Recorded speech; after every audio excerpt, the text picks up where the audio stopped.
मेरे सभी भारतवासियों को मेरा प्रणाम तथा नमस्कार। आप सबका फिर से एक बार स्वागत है मेरे इस YouTube चैनल पे। दोस्तों, आज हम बात करने वाले हैं कि आर वी रियली गुड।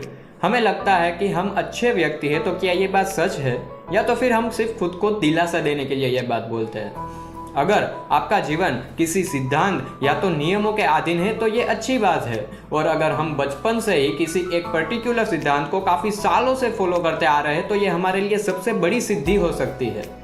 कहीं ना कहीं पे हमारी इंडियन सोसाइटी में बचपन से हमारी परवरिश कुछ इसी तरीके से की जाती है कि हम अपने आसपास रहने वाले लोगों की लाइफस्टाइल देख के, उनकी आदतों को देख के मन में यही अज्यूम कर लेते हैं कि मुझे भी बड़ा होकर बिल्कुल ऐसा ही जीवन जीना है, और उसी दिशा में हम प्रयत्न करने लगते हैं। इसीलिए कहा जाता है कि अगर कुछ बड़ा करना है जीवन में तो सबसे पहले कुछ बड़ा सोचना सीखो, और अगर बड़ा सोचना है तो उन बड़े लोगों के बीच में रहना सीखो। एक एग्जाम्पल के तौर पे अगर हम ले तो कहीं ना कहीं पे जाने अनजाने में सही हमारे सबकॉन्शियस माइंड में हम जो भी चीज़ देखते हैं वही हमेशा चलने लगती है। बचपन में कभी ना कभी तो हम सबके साथ में ये ज़रूर हुआ होगा कि हमने कोई मूवी देखी जिसमें एक हीरो एक बड़ी सी लंबी गाड़ी में एंट्री करता है, और फिर उसके पीछे काफ़ी सारे लोग होते हैं जो कि काफ़ी उसको रिस्पेक्ट देते हैं, सब उसको सलाम कर रहे होते हैं। तो हमें भी मन में लगता है कि मुझे भी बड़ा होकर इतना ही बड़ा बिजनेसमैन बनना है, इतना ही पैसा कमाना है कि सब लोग मेरे भी आगे पीछे ऐसे ही दौड़े। और कुछ लोग उस फिल्म में दिखाने जाने वाले विलन को अपना रोल मॉडल बना लेता है। उनको लगता है कि सिगरेट पीने से, हवाबाजी करने से वो काफ़ी कूल दिखेंगे। तो हमारे विजुअलाइजेशन के भी फायदे भी है और नुकसान भी है। तो हम किस तरीके का विजुअलाइजेशन करते हैं ये हम पे डिपेंड करता है। अभी कुछ ही दिनों में नया साल शुरू होने वाला है, तो सब लोग कुछ ना कुछ नया प्रण लेंगे। तो सबसे कॉमन लिया जाने वाला प्रण जो होता है वो होता है कि मैं पूरे साल सच बोलूँगा, झूठ बिल्कुल नहीं बोलूँगा, या तो मैं रोज़ सुबह जल्दी उठूँगा। लेकिन आपको और मुझे, हम दोनों को पता है कि कौन ये अपना प्रण पूरा कर पाता है, और जवाब है सरप्राइजिंगली कोई भी नहीं।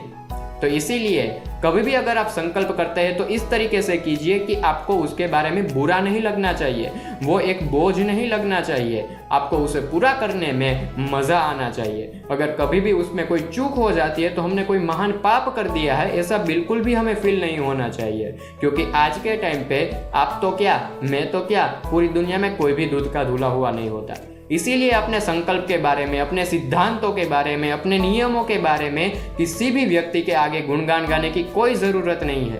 क्योंकि आज के टाइम पे जो लोग आपके सिद्धांतों की वाहवाही करते हैं ना, अगर थोड़ी सी भी आपसे चूक हो गई तो उनको ही आपके सिद्धांतों की और आपकी सेल्फ रिस्पेक्ट की धज्जियां उड़ाने में ज़रा सा भी समय नहीं लगेगा, और आपका सेल्फ कॉन्फिडेंस भी डाउन हो जाएगा। वो एक अलग बात है।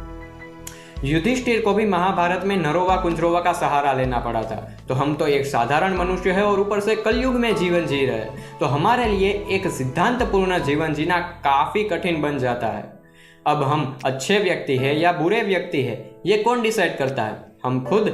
हमारे आसपास की सोसाइटी? जी बिल्कुल नहीं। हमारे आसपास की परिस्थितियां डिपेंड करती है कि हम किस तरीके के व्यक्ति हैं।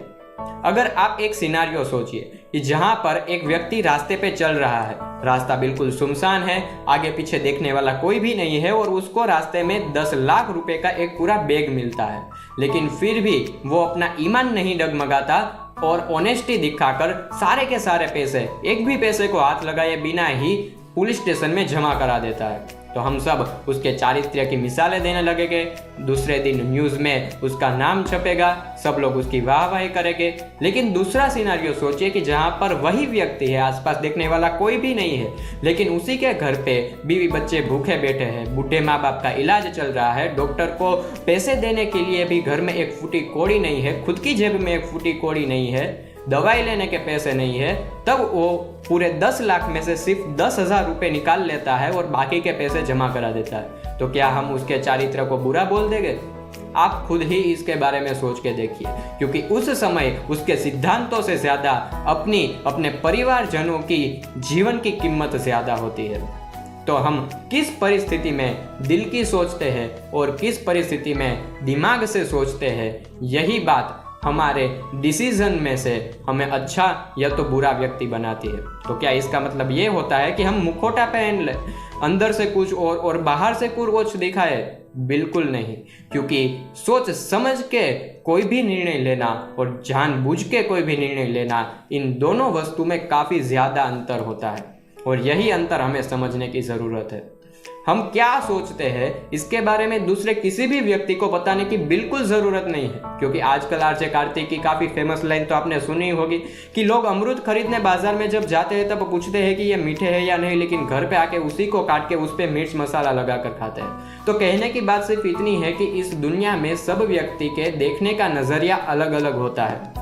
अगर कोई दूध वाला हंस के सामने एक कटोरी में दूध रख देगा तो हंस की तो प्रकृति है, वो उसी कटोरी में से सारा का सारा दूध ले लेगा और पानी अलग छोड़ देगा।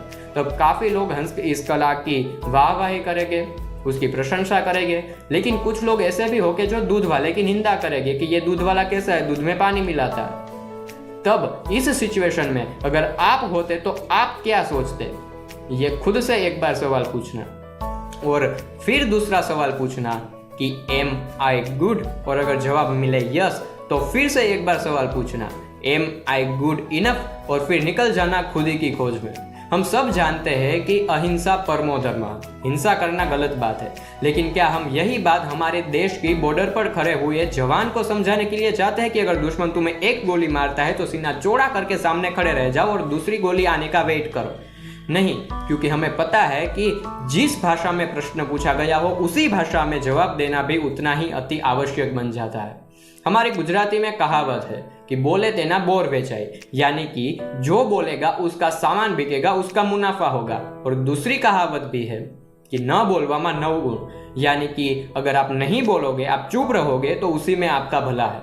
तो इन दोनों कहावतों में से किस परिस्थिति में किस कहावत को अपना सिद्धांत बनाते हैं, यही डिसीजन आपको अच्छा या तो बुरा व्यक्ति बनाता है। महान गीतकार आनंद बख्शी जी का एक बड़ा ही प्यारा सा नगमा है कि ये मत सोचो इसमें तुम्हारी हार है या जीत है, ये मत सोचो कि इसमें तुम्हारी हार है या जीत है, जो भी मिले उसे अपना लो, यही जीवन की रीत है।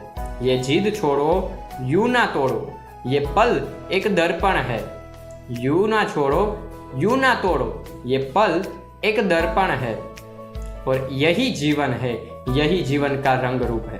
अब किसी और के चारित्र का तो पता नहीं, लेकिन आपको ये वीडियो कैसी लगी मुझे नीचे कमेंट में जरूर बताना। इज इट गुड और नॉट?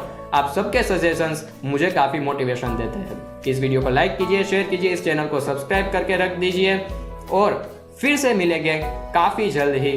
तब तक के लिए अस्तु, जय जय भारत, वंदे वसुंधरा।